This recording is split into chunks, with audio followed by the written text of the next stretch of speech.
Welcome into SportsCenter. Kelsey Riggs and Kevin Connors with you. And how about what we just saw from the Lynx as they advanced to the semifinals for the first time since 2020, snapping a 3-year semifinals drought, the longest under Coach of the Year favorite Cheryl Reeves, who took over as head coach in 2010. That was also Minnesota's 6th playoff series win over the Mercury, most by any team against a single opponent in WNBA playoff history. The Lynx, they went on to win the finals in 3 of those postseasons. And Minnesota is now one step closer to completing one of the most impressive turnarounds in the WNBA. They'll face the team who eliminated them in last year's playoff, the Connecticut Sun. So a couple things to keep an eye on there. But how about what we saw tonight from Napheesa Collier? 42 points, tied for the most in a playoff game in WNBA history. Impressive stuff from her and the Minnesota Lynx as they have now punched their ticket to the semifinals. Much more coverage on this game throughout the hour here on SportsCenter, but right now Kayla McBride joins us, who had herself a great game as well. 15 points, 4 assists. First and foremost, we just showed the graphic of your teammate. 42 points, another career high for Napheesa. Oh, what's it like to see the way she's playing right now? Oh, man, it's amazing. And in real time, you don't really realize what she's doing because she does it so gracefully. But she's been our motor, our engine, our leader all year long. And what she's doing is phenomenal. And she just carries herself with such grace. She wants to win so bad. She's competitive. But most of all, she's a great teammate. I love seeing her out there doing her thing. She has Mila there in the stands and her family. That's what it's all about. Kayla, you mentioned how she's really turned it up and gone 38 points, now 42 points, the impact she has on the team. What's the key to the difference, though, now that we're seeing from her in the postseason? I mean, I think she just understands what her value is for us, what she means to us, especially in these moments, close out games. And it's the playoffs, We've seen Fee do this all season long, but she knew when playoffs came that she would have to take it up a notch. And like I said, she's just been our leader, and she does it so gracefully. And it's amazing. You look up and you see she's 14 for 20 and, 12 for 18. She does it efficiently as well. So I think it's just amazing. Testament to her game and how she's just taking it up a notch year after year. Efficiently and seems so casually as well. She just makes it look easy. Meanwhile, you guys are cruising now to the semifinals. Snaps a 3-year drought for you to get to the semifinals. What does it mean to this team to have the opportunity to now be making it to the next round? It means so much. I love this team. I don't think anybody expected us to be here except us. So, having the home court advantage is amazing. We've been grinding all season long. But, it's really just a testament to our camaraderie, our chemistry. What we have in that locker room is really special. We just come out here and we never give up. We're a very tough, gritty group. We got 40 minutes, we got 80 minutes done on our journey, and we still have a long way to go. But I'm really proud of, just our resilience, our toughness, and, on to the next. Kayla, I know last year is in the past, but it was the Sun that knocked you guys out of the playoffs last go round. Now you have the opportunity to face them again, and they are playing some really good basketball right now. You soak in this one, but as you look ahead to the next one, what's the key going to be in that game? Oh, yeah. I mean, Connecticut's one of the best defensive teams in the league. We know that. And it's really about us. I think in the playoffs, you always make your adjustments as you move on from team to team, from game to game. But, Connecticut's a great team. They have 2 great leaders in Diana Taurasi and Alyssa Thomas. Marina's playing great. Dejanay's playing great. And we got to come out and be ourselves. It's going to be a war. It's going to be a battle. And, we're excited for it. That's what we're here for. That's what playoffs is all about. So looking forward to it. Kayla, congratulations. We appreciate the time here on SportsCenter. Enjoy this one, and we look forward to seeing you guys in the next round. Thank you. All right, Kelsey, Kevin Connors here, joined by Andraya Carter. Made the walkover from Studio E. Historic night, maybe in more ways than one. Let's start with Napheesa. You were doing a lot of nodding when Kayla was talking right there. 42 points. She was great all season.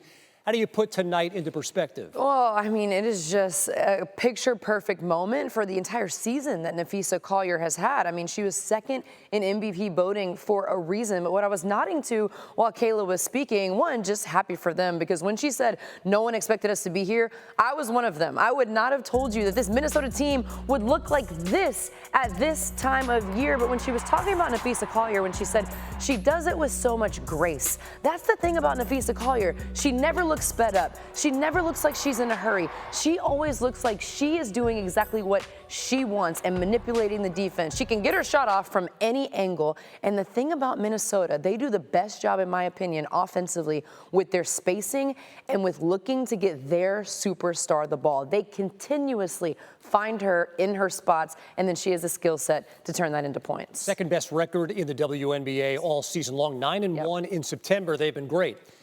And Andraya, time will tell, obviously. We may learn something tonight, but this could have been Diana Taurasi's final game. If it was, what's the most significant achievement in her maybe unparalleled career? Oh, my goodness. It's impossible to pick just one. I think if I had to, I couldn't pick an exact number or a stat or a championship. I think I would just say impact. The way that she has impacted the game, that's her most significant achievement. Yes, she's won a ton of championships. Yes, she is the leading scorer by an absolute landslide. No one else is even close. She has been so good for so long and such a great scorer. So when you think of longevity, when you think of leadership, when you think of competitive spirit, that is the player that you think of. She is one of the GOATs of our game. She is authentic. She is herself, and she has given us so many memories. So the impact, and DT, if this is it, we can't say thank you enough. 3 championships in the WNBA, 3 at UConn, 6 Olympic gold medals. But I like your answer there. Pretty impact. Good. How did they take down Caitlin Clark? Take a look at it now. Dejanay Carrington presented with the Most Improved Player award during pregame. And then, Drea, tell me what you see here, because we were talking about this matchup between Caitlin Clark and DeWanna Bonner, and some fireworks early. Well, when you talk about two players, I just mentioned the competitive edge of Diana Taurasi. These two women have competitive edge, and they came out ready to go. It's a little spicy to start the game, Kelsey.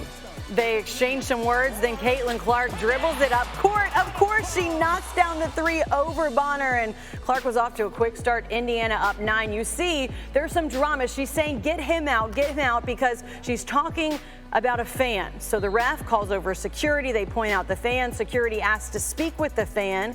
Meanwhile, more conversations happening here between Bonner and Clark as well. Second quarter, more basketball now. Sun up 6. Bonner bounce pass to Alyssa Thomas, who lays it in. She was big, Drea. Yeah, I mean, Alyssa Thomas is a triple-double machine, and the Connecticut Sun were so connected offensively, defensively, and they simply had more weapons throughout the game and more options to choose from. You see the stat there, 22-2 and leading through the first half this season, and they did have the lead. Then Carrington steals it from Clark and scores on the other end. Insult to injury as the Sun take a 4-point lead. Little bit later, Thomas just backing her down. She's just so strong. She's so tough. The way that she can score inside the paint, that push shot, it works every time for AT.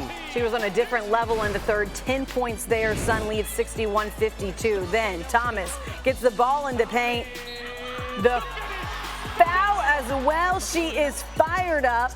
Sun up 9 rather, after made free throws. Then Caitlin Clark trying to get him back in it. Yeah, Caitlin Clark looked so exhausted, but found something deep within her to make plays late in the game. And you know she loves going to her left with that step back 3. She hit a couple of them. She does, and Indiana takes a 1-point lead. We got ourselves a ball game inside. They feed Aaliyah Boston. Of course, she's going to put that up. 16-9 for her. Then Thomas finds Bonner. How about that 3? It's a great read. Alyssa Thomas finding her fiance on the flare screen, but this play, not a great read. Kelsey Mitchell had the left-hand layup and instead threw it away. Costly turnover there on the other end. Big time. Oh, dagger. Marina knocks down the dagger. 17-6 for her. Then 18 seconds left in the game. Fever trying to get back in it. And that one is off the mark. Sun eliminate the Fever 87-81. It's playoff time. You know, we kind of went through a little drought, and you know, this is what I live for. Playoffs is what I'm waiting for all season long, and you know, that's my game. I can hit you scoring, rebounding, assisting, and in that moment, my team needed me to score, and that's what I went out there and did. All right, so with that, the Sun advanced to their 6th consecutive semifinals, tying the current aces, and 2013 to 2018 Mercury for the 2nd longest streak in WNBA postseason history. However, this hasn't led to titles. Sun still seeking their first championship. in franchise history. Meanwhile, the other side of this, Caitlin Clark, who has had just a phenomenal rookie season, the unanimous Rookie of the Year after the loss, reflecting on her first year in the league. I mean, I don't know how I would grade myself. I'm a tough grader. I feel like I had a solid year, but for me, the fun part is, like, I feel like I'm just scratching the surface, and I'm one that's nitpicking every single thing I do, and I know I want to, you know, help this franchise get even better, help my teammates get even better, be better for my teammates, and I know there's a lot of room for me to continue to improve. I feel like it'll be good for me to kind of reflect back on everything that's happened. Like, I feel like I didn't even have time to really reflect on my college career because it ended so fast, and then I came here and was trying to give everything I could to this team and kind of move on and put all that behind me and help this team, you know, get back to the playoffs. So I feel like taking some time to myself and really enjoying that and reflecting back, and, you know, it was special. There was a lot of things that this group accomplished that, you know, a lot of people probably didn't think was possible, one, to start the season, and two, after the start we had to the season. So I don't know what I'm going to do tomorrow. I don't know what I'm going to do the next day. So maybe play some golf. I think that's what I'm going to do until it gets too cold in Indiana. So I got that. I'll become a professional golfer. But the Sun have been playoff contenders for several seasons, haven't been able to break through to win a title. Andraya, why might this year be different? Well, when you think about this Connecticut Sun team, there are things that they've always had, right? They've always had Alyssa Thomas, they've had Diana Bonner, they've had this stout defense, but they've needed another dynamic scorer. Dejanay Carrington has come into the fold, WNBA's most improved. She's been great. They needed something else, and they got it at the trade deadline when they went and got Marina Mabrey from the Chicago Sky. Time after time, Marina Mabrey is a dog. She's competitive. She is not afraid of the big moment. She is not afraid of the big shot, and she has the confidence. This shot right here was a dagger. They were up 1. She steps in. I know she was wide open, but that's a big moment. She steps in, knocks it down, puts the team up 4. They didn't lose the lead after that. Getting Marina Mabrey, who can get you a tough bucket, who plays hard-nosed defense. She got her hand on basketball. She was active defensively. They have welcomed her into this team, and she has stepped up and fulfilled her role. Her role is overflowing with this team. She has been a perfect fit and could be what sets them apart in the playoffs. There aren't a lot of in-season trades in the WNBA. That one a very, very Huge. big one. And then Indiana, Andraya, Caitlin Clark helping the Fever go from 13 to 20 wins this year. What was most impressive, in your opinion, about this Fever team this season? Well, everything. I didn't expect this Indiana Fever team to look this good this season. So for Caitlin, the growth, and for the team, the growth. Like, we saw Caitlin get better right before our eyes. She adjusted to the physicality of the league. She figured out how to get her passes where she wanted them, how to take her turnovers down. She figured out how to get into her shots at this level. And the stats and the numbers she put up, it's almost like people were immune to them because we saw her do it for college, and it's like, wait, no, this is incredible because she's putting up these numbers in this league, the best league in the world when it comes to women's professional basketball. Caitlin is having success.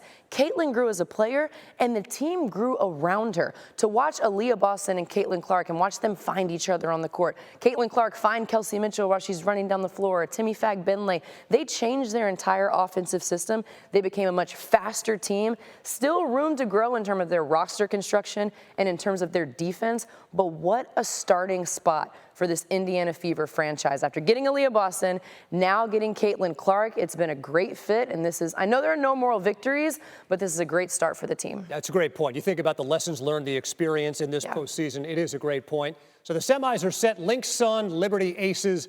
That's a rematch of the 2023 finals. Also, after the game, Sun forward Alyssa Thomas was asked about the professionalism the Sun showed in this series, and this was her response.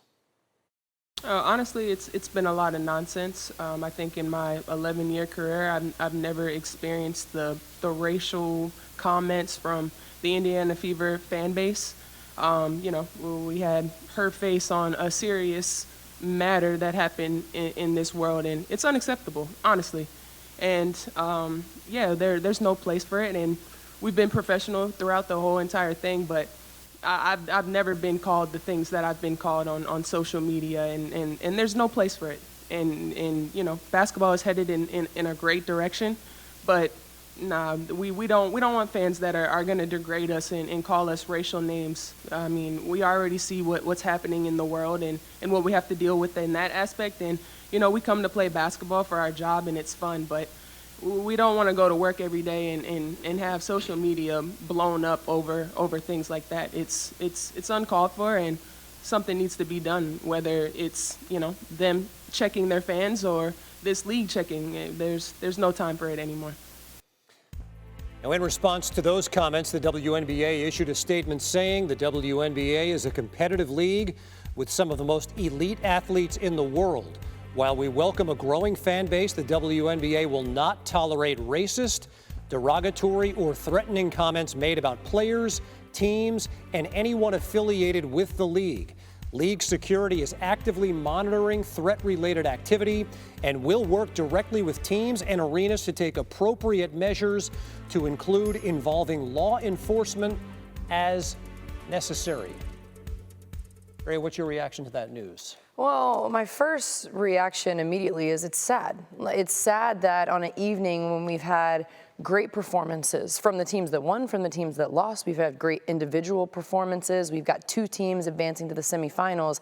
And this is the topic that we have to end on. And what stood out to me about what Alyssa Thomas said was basketball is heading in a great direction, and then there's a pause. Because, again, it's heartbreaking that in a time where our league is so exciting, the excitement around the league is at its highest, but the racial slurs and the derogatory comments and the online bullying are also at their worst. And that's the two things that we don't want. We want all the excitement, but it should be based on basketball only. This is a league that has thrived off of women that have competitive spirit and that want to play the game and that love playing the game.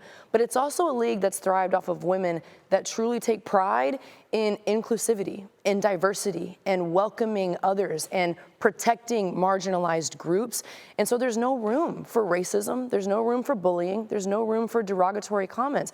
We love this sport. These players love to play this sport, and everything should be based about the game.